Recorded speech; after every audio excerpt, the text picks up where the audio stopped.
AITAH for telling the person who I bought my dog off that he has no say in what I do with her. Sorry for any spelling, grammar mistakes. English isn't my first language. So I, 27 female, got my beautiful GSD puppy off a reputable breeder, Richard. Nearly a year ago, in the advertisement for the pups he put that there would be breeding restrictions. No clue what that meant. I wasn't buying her to breed her, I just wanted a companion as I live alone. I told Richard that both when I meet him and over text beforehand. I then met the mother with the pup. He said that it was totally up to me if I breed her or not. He just put that in the advertisement as they are Kennel Club registered and wanted to keep it that way if the pups were bred when older to keep it pure. I told him okay. Found that a bit weird, but I had fallen in love with her and wanted her, so I paid for her and we left together as she was old enough to leave with her puppy pack. It's been nearly a year now and she due to come into her first season any time now according to the vets. So I have booked her in to be spayed the end of this month. I then get a text off of Richard to say that I'll be able to breed her soon and he's got the perfect sire for the pups. I replied saying that I already told him I won't be breeding her and that she's booked in to be spayed soon before she's had her first season. He was not happy with that and told me that we agreed before I bought her that he would choose who would sire her pups. I said no, we never agreed on that. I don't ever want to breed her as she is just a companion for me and don't want to breed her. His reply was that he had already paid his friend for his dog to sire my dog's pups, so I had to go through with it now. I told him that wasn't my problem and to go tell his firm it wasn't happening and get the money back from his friend or go to the other people who bought pups off him as she wasn't ever going to be bred. His response I can't put here, but it was very colorful with the words he used. He must have given my number to his friend who was also very awful with his texts. I told them both to leave me alone and she wasn't ever going to be bred and they wouldn't change my mind and that it wasn't up to him what I do with my dog. He just called me an fingasshole and hasn't responded since I spoke to a friend of mine who has bought a pup off Richard before and said that he would have just bred her to keep him happy and he would take one of the pups as compensation for getting the sire. I said to him as well that it wasn't up to him what I do with my dog and if he wanted that, why not keep the pup himself to do that rather than sell her to then try and force her to be bred, and at such a young age as well. He doesn't have a say whatsoever in what happens to the dogs once they have been sold. I have blocked both Richard and his friend on everything so they can no longer get a hold of me, and I have distanced myself from my friend as well. So Reddit AITAH for this? Edit. First off, thank you all so much for the responses, and as there's so many I can't reply to you also. As a few people have asked, there was nothing in any of my paperwork that I have for her that says anything about breeding rights or anything about breeding in it at all. I have her KC paperwork with the KC name on it as well as her lineage and have all the evidence needed. I have blocked his number and his friend's number, and if they do get in contact with me again I will be contacting the local police. She is also chipped and I have all her vet paperwork as well. I have also contacted the Kennel Club site I used to find him and informed them of the past events with all the evidence, and they are looking into it. His profile has been removed from the site whilst they look at everything. He also doesn't know where I live thankfully, but I also have an electric gate that I can open from inside the house with a camera to see who is there, so not anyone can just walk up to my front door. That is not a reputable breeder. Not the asshole. Unless you signed some contract that agreed to a certain breeding regimen or schedule or authority that he would maintain, you have no obligation to him and have been clear and consistent throughout. I'm not in the AKC world at all and have never gotten a dog from a breeder. I realize there are lineage management and breeding considerations, but this seems super bizarre and over the top to me. You are well within your rights to have a companion animal that you choose not to breed. Not the asshole. And if he would want her to have a litter so young, this is not a responsible breeder. I'm glad you didn't cave. Not the asshole. You can't trust breeders. Report him to the Kennel Club. Get him removed from the so-called reputable breeders list. Kennel Club have strict guidelines on age of dog for first litter and number of litters. Am I the asshole for calling out my sister for giving her husband more food than her kids? I, 32F, was visiting my sister, 34F, and her husband, 39M, and their 4 kids. Abby, 11F, Lance, 10M, David, 9M, Kelly, 7F. I should give some background on the way my sister's family works. They are pretty extreme fundamentalists. She is a stay-at-home mom and he has normal 9 to 5. It is a very male-dominated and patriarchal lifestyle, and I try to respect that. When I was visit, try being the operative word.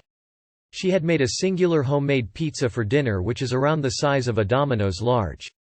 I opted not to eat, because even though she's a stay-at-home mom, she is really not the best cook and I wanted the kids to have enough. She proceeded to serve her husband first with 4 pieces of pizza. Then she gave each of her children a small single slice of pizza.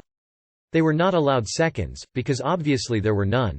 Seeing this, I offered to drive into town and get them more food, to which my sister replied they didn't need it. Context: she went to each child's plate and nibbled off some bits of their pizza for herself. I was obviously livid and said, "I don't understand why your husband gets half a pizza and your children have to share the other half, and why you didn't make more." She responded that she didn't have time, which was a lie because I was there the entire day and could have helped her. So I decided to get in my car and bought all the kids Wendy's and Frosties, and I didn't bring any for her husband. This made my sister very angry, and she implied that I was an asshole and that I was trying to cause trouble for her. So am I the asshole here? Edit. Here are some clarifying details. When I say fundamentalists, I mean so far down fundamentalism that they are a part of a cult. It's an entire community, a town really. My sister actually went into this way before she met her husband, and she dragged him into it. When my sister said, "I'm making trouble for her," she meant trouble by driving a wedge in her family's dynamic, and that would cause trouble with God. As a wife's place is to be quiet and subservient. My brother-in-law definitely has a temper and is not a good man. He's definitely abusive in a lot of ways, but I don't think it's physical with my sister. He also holds a lot of sway within the community and local politicians and police. The worst part is they give off a very wholesome vibe. I didn't want to mention this, but they are foster parents. Well, they were, but they gave the boy back because he wasn't useful enough, and are waiting for another one. I have exhausted all legal options including calling CPS, but I have no proof, and the kids' mouths are shut tighter than an oyster. If I put up too much of a fight, I will never be in these children's lives, and I already live over 3 hours away. It's all I can do to visit as often as possible and try to make their lives less miserable. I'm not even allowed to bring technology into the home, so no cell phones or iPads or anything. They don't have cell phones or a TV or anything since it's against God and is worldly. Please stop sending messages telling me I'm a monster for not calling CPS. I have, and it failed. They have another child, Sarah, 4F, who they didn't want since she had a birth deformity, and they gave her away to my brother and his wife, who are also in the same fundamentalism but way less strict and far more caring. My only hope is that when the children get old enough I can be a safe place that they can land, and until then I'll do everything possible to take care of them. Info. When she says trying to cause trouble for her, is she implying that in her patriarchal, fundamentalist marriage that her husband will take out his displeasure over your actions on her? That her children accepting more food and the idea that they need more may one back to haunt her as her husband will be angry with her? Is it possible he is abusive? Not the asshole. No one who feeds kids is an AH. Not ever in the entire history of the world. Husband is. Wife is for not feeding the children enough. They need to reread the part in Bible that talks about how it would be better to tie a big rock around your neck and jump in the ocean rather than cause harm to a child. God is very partial to little kids. And old ladies, but that's a topic for another day. Recalling CPS. You have to be very, very sure before you go there that actual neglect is taking place and that you can evidence it. And it can blow up with you looking like the villain. I speak from painful experience. Be absolutely sure before you go down that road. Use whatever family intervention possible, unless there is actual danger. What did the children eat throughout the day? Did they eat big meals earlier and this was your brother-in-law's big meal? Not the asshole, and this husband seems like a controlling abuser to me. Am I the asshole for trying to get my daughter to switch schools? My ex and I share custody of our 12-year-old daughter, Kelly. She was 3 when we split. We have a court order that we have to share the cost of her education, through her graduating high school, and we have a 2 yes, 1 no policy. We did this as we always intended for her to attend private schools, which is quite the investment. Plus, she's both of our kid. Kelly's been a private school that focuses in STEM. It's K-12, so she's been there since kindergarten. She loves it. The only issue has been it's a bit of a drive, 45 minutes, and they don't have buses. We've tried to find carpool situations, but the only person from the school in our area moved a few years ago. No relatives nearby to help. We tried hiring someone to drive her, but they weren't reliable. Still, it's been worth the sacrifice. Important note: Kelly lives with me during the week and sees her dad on the weekends. I am the one who brings her to and from school. Last year, I remarried. My husband brought 2 children into the relationship. They're 16 and 17. Both attend a private school in town. Similar issue with no busing. We also don't have their own cars as we can't afford that. My husband is a widower, so he's their only parent. He starts work at 6 a.m., so it's up to me to get the kids to school every day. It has been a bit of a mess trying to get everyone there on time. My stepchildren's private school doesn't have before or after school programs and starts after Kelly's. It's a tight squeeze to get her there, then get back to their school. After much discussion, my husband and I decided it'd be for the best for Kelly to start at her step-sibling's school. We talked to my ex about it and he was very hesitant but said if Kelly wanted it, he'd be on board. Kelly doesn't want to. This school doesn't have a STEM program. She doesn't want to leave her friends. She asked why her step-siblings don't have to move to her school and I said it's because it's more than my husband can afford. I'd chip in, but I can't afford to pay 2.5 tuitions, the half being what I pay for hers. Plus, they aren't into STEM or science, which is what the school heavily focuses on. Kelly is refusing to go. I've tried talking to her, bribing her, etc. She isn't budging. Therefore, neither is her dad. It's frustrating and I've voiced that. I even tried the compromise that it'd just be until her step-siblings graduated, 2 years. And she said, then I can easily put up with this for 2 years. Now she's been at her dad's and says she's not coming home until I drop the matter. I said I want to talk about it more but she refuses. Am I the asshole? Edit. As it's come up several times. Prior to me, my husband and his kids lived closer to their school. Now, they live with me and that's out of walking distance. My stepkids are on financial aid for school. We have a mortgage. It isn't just the cost of the car but gas and insurance. Yes, I can afford my daughter's tuition and a driver at one point, but I was splitting the cost with my ex, who makes far more. Edit 2.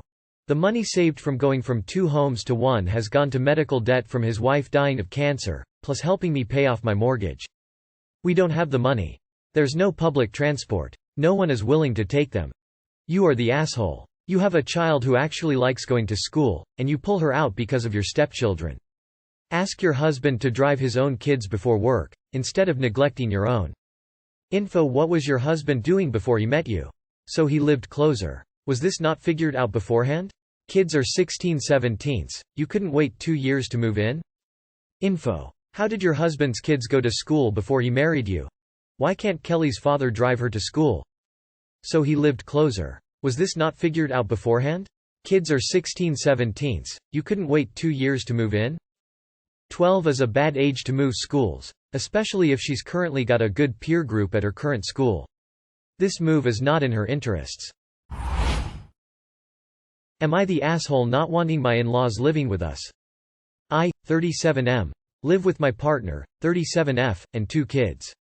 A few years back, my wife's parents decided that they wanted to change cities, be closer to us and the kids, make a life change, etc. So they sold their house and moved in with us whilst they found a new place. The plan was for this to take 3 months or so. Almost immediately it became clear that the in-laws had differing opinions on what they wanted out of a house. Phil wants a bigger place, big ace rage. Mill wants a small place, more manageable. They're both in their late 60s. It also became clear that they didn't do any market research and that the place they sold won't give them enough funds to buy a place in our city. So they need to manage their future plans somewhat. After about 7 mths, they land on a place that requires a moderate amount of work. They spend a few months looking for a builder, find one but haven't really thought about the work they want to do and let the contractor take the lead. Eventually he gets bored with the job and they're back looking for builders again. Meanwhile, my wife and are having some conflict about this. From her perspective, she'd do anything for her parents and wants to help them out. From my perspective, my first duty is to my family, wife and kids, and am willing to help out the in-laws to a point. My main concern is that the in-laws don't have much of a plan. Their vibe is, don't worry, it'll all work out, which is fine, but I'm spending my weekends helping them clean up their renovation instead of spending time with my kids. Furthermore, they don't contribute to household expenses. They buy their own food but we pay for all the utilities. My wife and I have disagreements about how to handle the living arrangements. I would like to have a sit-down, all the adults, and discuss the situation. Note to them that they've been here for 2 years and that I'd like to understand how they can contribute to household expenses whilst they progress their plans to move out. My wife doesn't want to discuss it at all and often cites that they'll be moving out soon, so just leave it for now. I've heard this for the past 18 months and we're now at the 2-year mark. It's gotten to the point that I just don't want them here and have become distant about the whole thing. I don't talk to my wife about it, as it just seems to aggravate our marriage, and I barely talk to the in-laws anymore, as I feel they're responsible for much of this. So overall, am I the asshole for wanting my in-laws to move out or start contributing to household expenses, or both? Update. Thanks to everyone who has responded, it's been great to get some perspective, both for and against, at least one's THST are outside my own head and household. By way of explaining to all, we did discuss them moving in before it happened, but the plan quickly fell apart when it came to light that they had no clue. We didn't want to be heartless about it and kick them out, but equally we didn't handle it the best either. I've left most of those comms to my wife and I recognize, in hindsight, that I should have taken a more active part. Overall, we're both to blame here and if given the time over would do things differently. Not the asshole 2 years? You've been very patient. Definitely time for a sit down, and as long as you remain calm, and hopefully everyone else does as well, you might make some progress. In addition to contributing to the household, a timeline would be helpful. Make it clear they can't stay indefinitely. I can't get over they've been there for 2 years. You're one patient guy. Not the asshole, your wife is too emotionally invested in this because they are her parents. She is unable to be rational and businesslike here. And it seems that she and her parents all have a go with the flow attitude, which can be a blessing and a curse. You need to sit her down and help her understand the effect it's having on you. You are clearly becoming pretty resentful, and for good reason. You're right to want to focus on your own kids while they are young. All 3 of them are taking advantage of your kindness and you need to establish some boundaries before you reach your breaking point. Not the asshole. Your wife and outlaws are taking advantage of you. Does your wife work? Is she an only child? Not the asshole. You are right to feel this way, but unfortunately you are up shit's creek. You have both an in-law and a wife problem, and it likely won't go away. Unfortunately, the best time to have a discussion about your in-laws' plans to get a house is before they move in. There are a lot of posts on Reddit that talk about family moving in, and I will always inquire if they have an exit strategy because all too often they don't, and it just means that they will be boarding for the foreseeable future. I know I would not be happy with living with my in-laws unless we are insanely close. Not the asshole. Your IL are clearly taking advantage as they don't seem to have any real plan on when or how they are going to move out. You are missing out on your kids' childhood weekends, a time none of you will get back. I would stop assisting on the weekends effective immediately, and you and your wife need to go to counseling. How would she feel if your parents moved in for 2 years? If they won't make and stick to a plan, maybe you need to make a plan that is best for you and your kids.